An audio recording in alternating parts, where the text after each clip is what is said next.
It's been a while, Kate. I was bewildered. I had just run into my ex-husband, Steve, who had eloped with my sister Mary 13 years ago. It happened in the vegetable section of a supermarket where I was shopping. My daughter, Emily, who doesn't remember Steve as her father, stood beside me, looking curiously at both of us.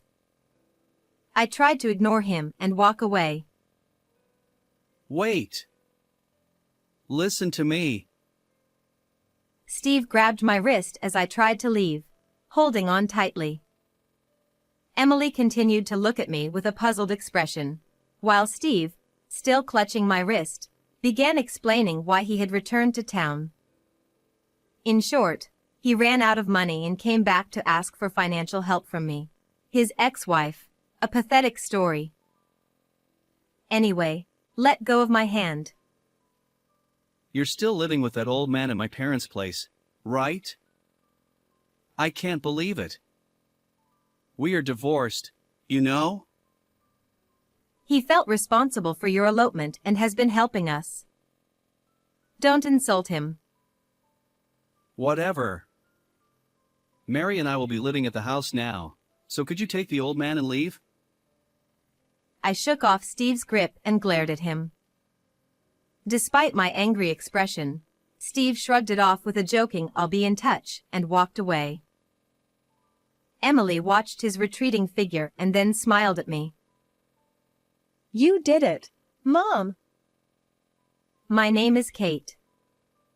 My marriage to Steve was like an elopement.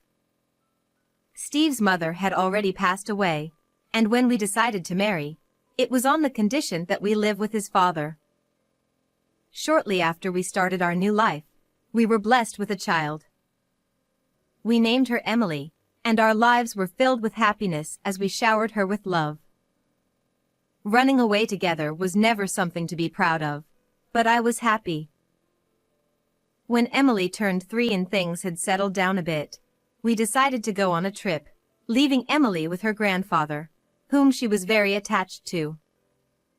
It was a rare trip by car, but it wasn't just Steve and me. My sister Mary came along as well.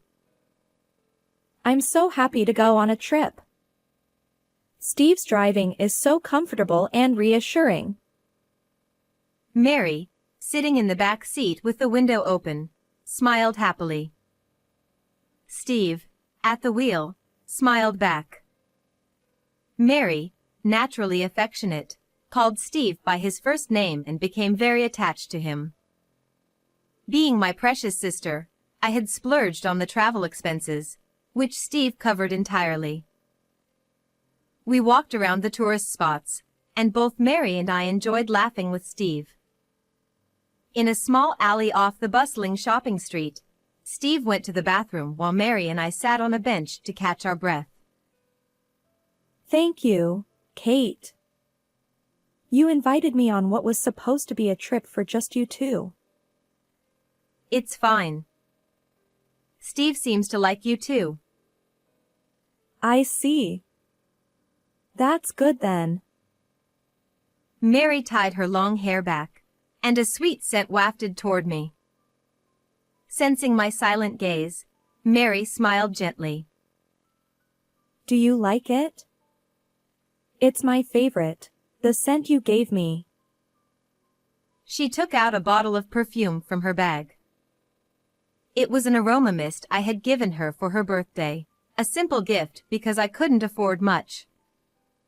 I just diluted the essential oil, which I thought would suit Mary, with distilled water and put it in a store-bought spray bottle.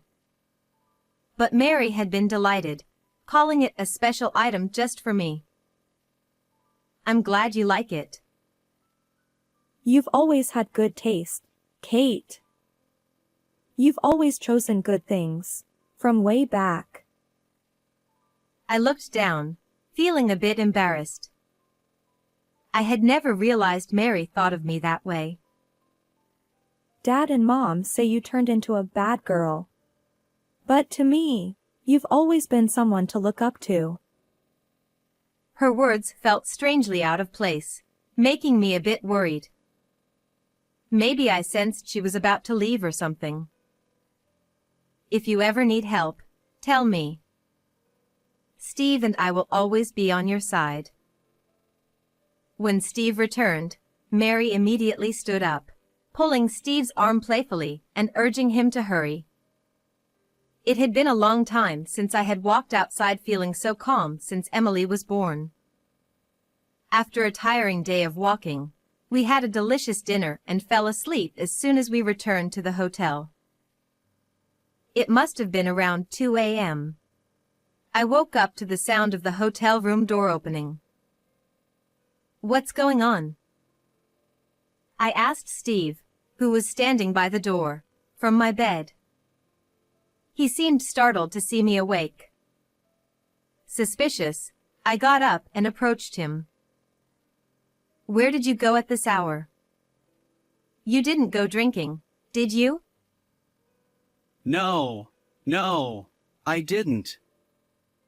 We have plans tomorrow. Let's just go to sleep. As Steve tried to slip past me toward the bedroom, a familiar scent reached my nose.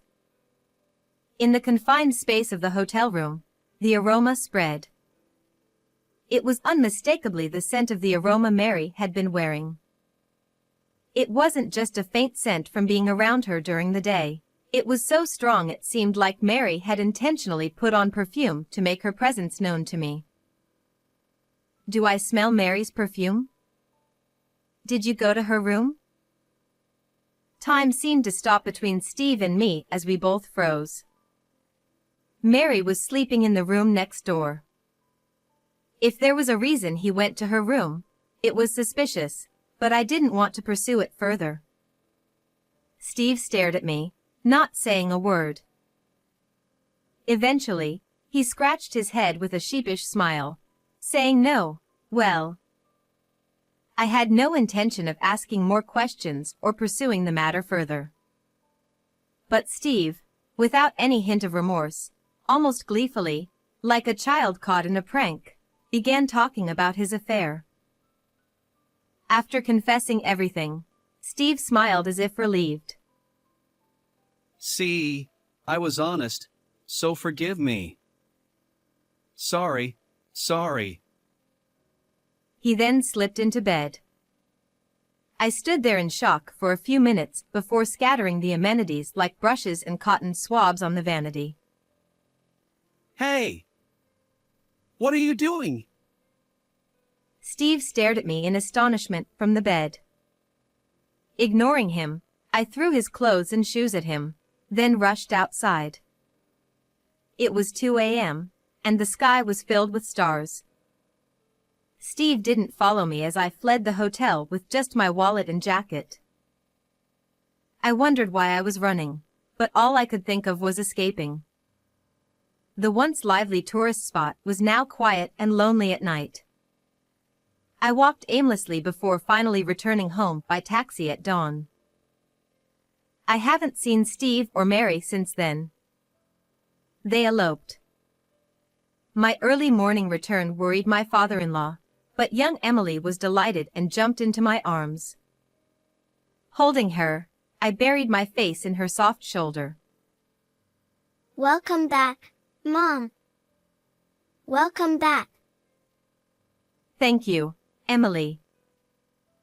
The sweet scent that lingered in my nose was overwhelmingly unpleasant. But holding Emily, who smelled faintly sweet and slightly fatty, was my only comfort. 13 years have passed since then.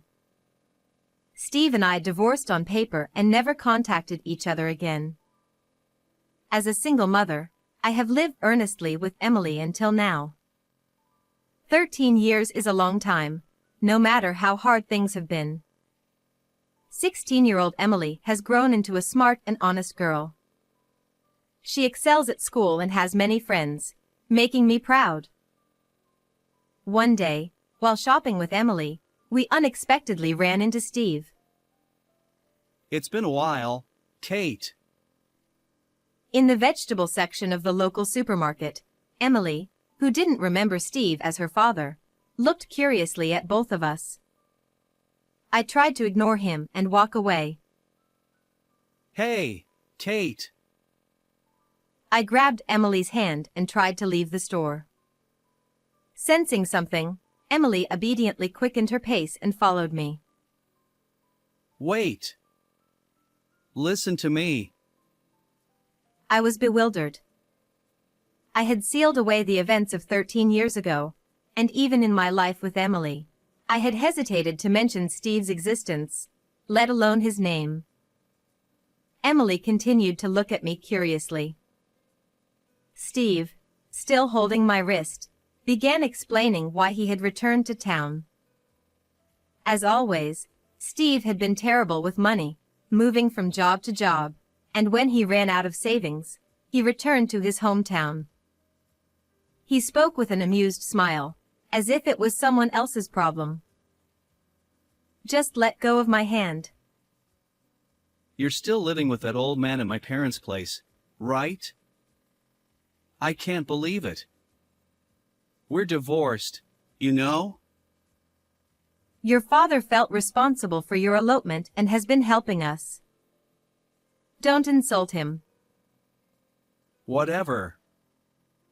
Mary and I will be living at the house now, so could you take the old man and leave? I shook off Steve's grip and glared at him. No matter how angry I looked, Steve shrugged it off with a playful "I'll be in touch" and walked away. Emily watched him leave and squeezed my hand tightly. When we got home, I received a message on my phone. I didn't know how he got my number, but it was from Steve, asking me to vacate the house in a month, with a cute emoji attached. I could imagine Steve's nonchalant smile and Mary looking down at me. 1 month. I murmured quietly. Emily, who had been peering at my phone from behind, asked, "What is this?" After a few seconds of hesitation, I decided to tell her that the man we met was her biological father and that he was now homeless and needed a place to stay. After hearing the story, Emily clapped her hands lightly and smiled brightly. Good job, Mom. What? I mean, that house is. Her words made me smile despite myself. For a long time, Emily, my father-in-law, and I lived in that house. It had an air of history and dignity, with its faded white walls and roof. The whole house seemed to lean slightly, though I couldn't be sure if it was just my imagination. The garden was overgrown with weeds due to lack of time to mow, and dodder plants spread their vines all over the ground. Opening the front door made the wooden floor creak. When young Emily came home from school, she would run across the floor, making it echo as she headed to the kitchen. We were poor and couldn't afford many things we wanted, but I have a certain feeling in my chest even now. I was desperate to make Emily and myself happy. A month had passed since I reunited with Steve after 13 years. My phone rang, showing Steve's name on the screen. I took a deep breath before answering. Hey, Kate! The key to the house isn't working. Are you not home? That house has been empty for 5 years. The real estate company manages the keys, so I can't open it for you. What? What do you mean? Then where are you living now? I didn't answer that question and quietly closed my eyes. I remembered after my divorce from Steve, my father-in-law bowing deeply and shedding tears. He sincerely apologized for what his son had done and offered financial support. At that time, I didn't have a steady job, so I started working at the local sheet metal factory he managed. There were only a few employees, and the factory was a subcontractor for a major company. I couldn't do the heavy work of processing iron plates, so I helped with accounting and sales, doing my best. It was a male-dominated workplace and clientele, and I always felt out of place. The few young male employees constantly looked down on me. I lacked physical strength and knowledge. With Emily to care for, I couldn't do overtime and often clenched my teeth in frustration. When one of the employees, whose face I can't even remember now, told me, "After all, you grew up as a spoiled child," I cried at home where Emily wouldn't see. But I kept working harder than anyone, increasing my industry knowledge and connections. I wanted to fill the void of a missing father for Emily with money. Money. I wanted money. I wanted to buy Emily the clothes and food she liked, anything she wanted. Even if it was tough, I wanted to smile in front of Emily and remain a strong mother. Eventually, the company's management improved significantly. I developed a system that allowed precise processing and quick delivery in the sheet metal industry, and I earned a high position in the company. Now, I live a stable life financially and have been living in a luxury condominium with a concierge for 5 years. Originally, Emily and I had no plans to live in such a luxurious place. But my father-in-law, who had been living with us, told me, "Kate, thank you so much for everything until now. I can't thank you enough." "It's not that. I'm the one who should be grateful for hiring me despite my divorce from Steve and having no ties anymore." One day, my father-in-law made a proposal. A luxury condominium was going to be built locally. As a token of his gratitude for the immense help I provided in both his personal life and the company, he wanted to buy a unit for us. "From now on, you and Emily should live together." "That's too much. I plan to stay in this house forever." My father-in-law shook his head. As he aged, I had some concerns about his personal life. Anticipating my worries, he smiled and said he would also buy a separate unit in the same condominium to live in. "This house is very old now. Emily must be embarrassed. Don't worry, I've thought about college fees and coming-of-age ceremony costs." I'm not worried about money. I'm not dissatisfied with our current life. I'm sure Emily feels the same way. "I know, I understand, but..." The house was indeed old. The exterior, in particular, was in terrible condition, with peeling white paint making it look bad. Emily never brought friends home, likely out of embarrassment. "I should have decided this sooner. I was too focused on work and didn't pay enough attention to our daily lives." The path my father-in-law and I walked was never smooth. There were unstable times in the company's management. We lost jobs when clients went bankrupt, and employees had accidents. But no matter how tough things got, we faced them together, supporting each other. Our relationship was more than just boss and employee. We became comrades who overcame hardships together. All right. If buying the condo is for Emily and me, I would be happy. Thank you. "Yes, I am deeply grateful to both of you." But I have one condition. My condition was that we wouldn't live in separate rooms in the condominium, but live together. My father-in-law was surprised and confused by my proposal, but I continued without hesitation. It's wonderful to move into a new, comfortable home. But we are family, so living together is natural, right? "Kate, that's very kind, but..." Emily needs a grandfather since she doesn't have a father. Please, for Emily's sake, live with us. I always wanted to repay my father-in-law, who supported me and Emily so desperately when we were abandoned by Steve. Running a factory was never easy. He was always working at the factory. Even on days when heavy snow forced employees to take leave, I vividly remember him working alone in the factory. There were times when the workload exceeded what the employees could handle. My father-in-law stayed and worked long after sending the other employees home. Whenever I worried about him working too hard and spoke to him, he would always say, "Kate, spend as much time as possible at home with Emily. Don't worry. If you need money, just tell me. True to his word, he never failed to support our living situation. He also tried to make sure Emily, who didn't have a father, wouldn't feel lonely by pushing me to attend her school events. Today is fine. It's just a sports day. I haven't participated much before. Go to Emily's event. Don't worry about work. I knew my elderly father-in-law was straining himself at work. But he never showed it and always remained strong in front of me.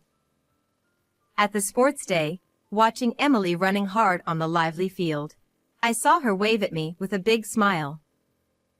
I always wanted to repay my father-in-law for his support.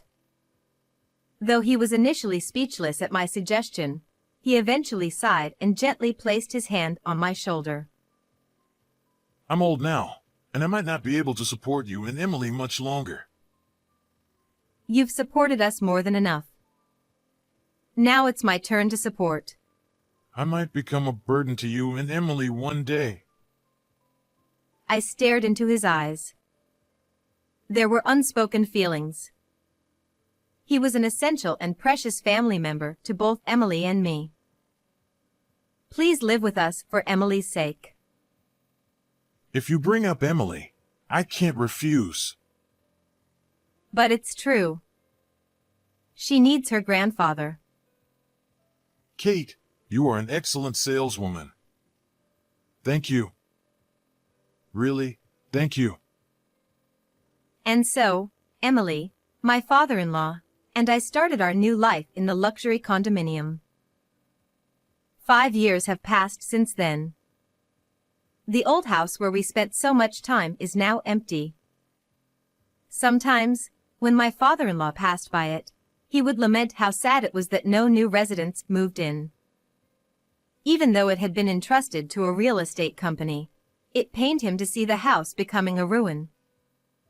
Emily knew his feelings, so when she heard that Steve planned to live there, she was happy for him.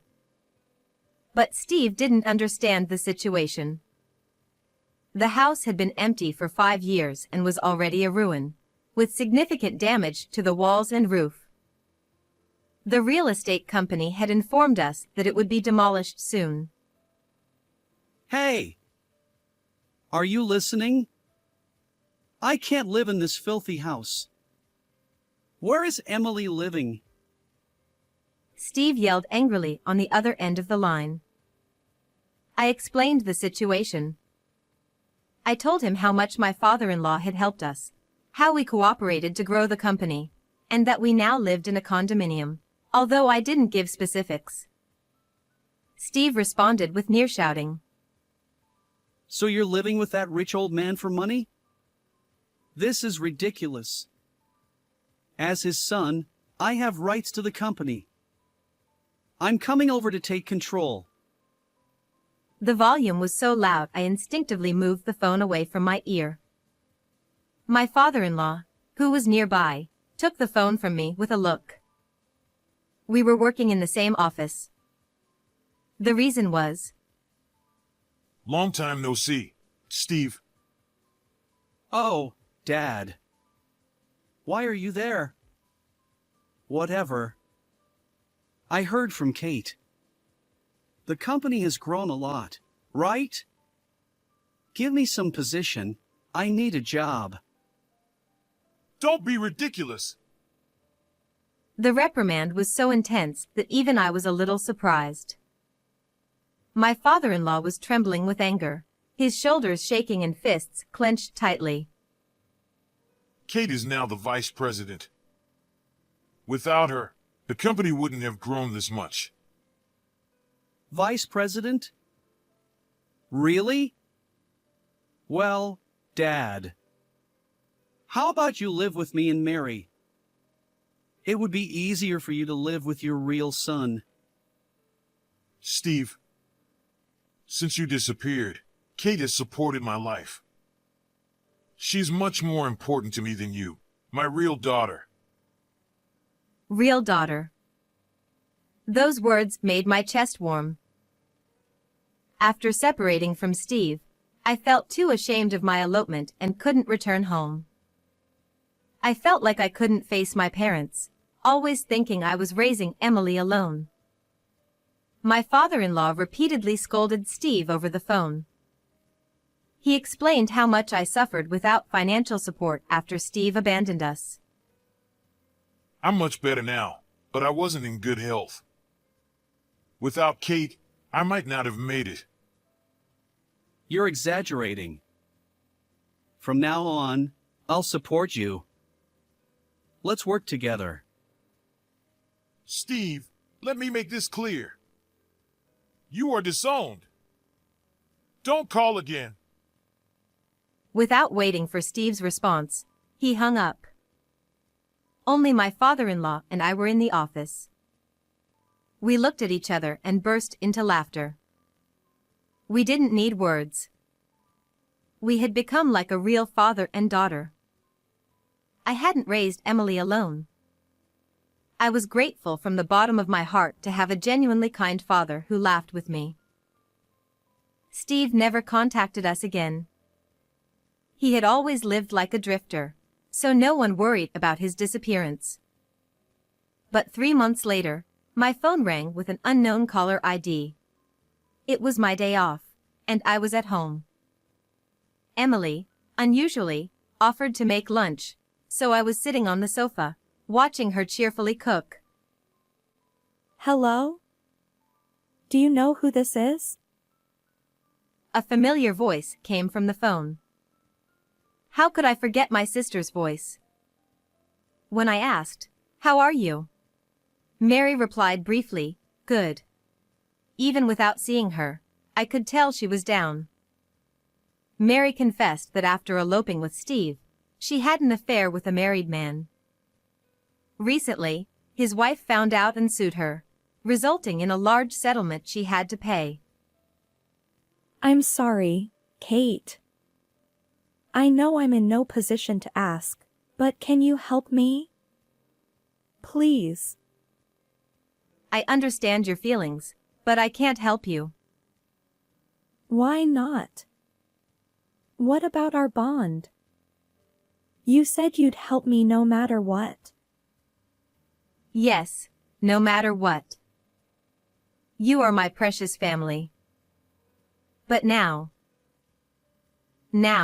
I have an even more important family in front of me. Emily brought the beautifully plated pasta to the table from the kitchen. My father-in-law cheerfully prepared drinks and forks. Seeing me on the phone, Emily and my father-in-law quietly clasped their hands and started eating the pasta. The faint scent of garlic spread in the room, and I felt my stomach growl slightly. I see. There's no convenient help now. That's right. I love you, Kate. So I wanted to be like you. I don't think I'll ever fully understand the meaning behind Mary's words. After eloping with Steve, did Mary live a life like mine? What kind of life is that? It would be a lie to say I didn't resent Mary for taking Steve away. But she's still my sister. As my sister, I want her to be happy. A few years later, I heard from my parents that Steve and Mary had divorced. My father-in-law retired. Thanks to his strong recommendation, I was appointed president from my position as vice president. Being a female president in a male-dominated industry is challenging. But those who help me are the young men who once worked with me at the small factory. Now, I lead a busy yet fulfilling life. Will my parents, who opposed my elopement and subsequent divorce, acknowledge me now that I live for work? Will they mourn the life I've led through many choices? My life, with all its decisions, is not a mistake. Someday, I want to visit my parents with Emily. Will you praise me then, Dad, Mom? How was today's story? Please subscribe to the channel. See you in the next video.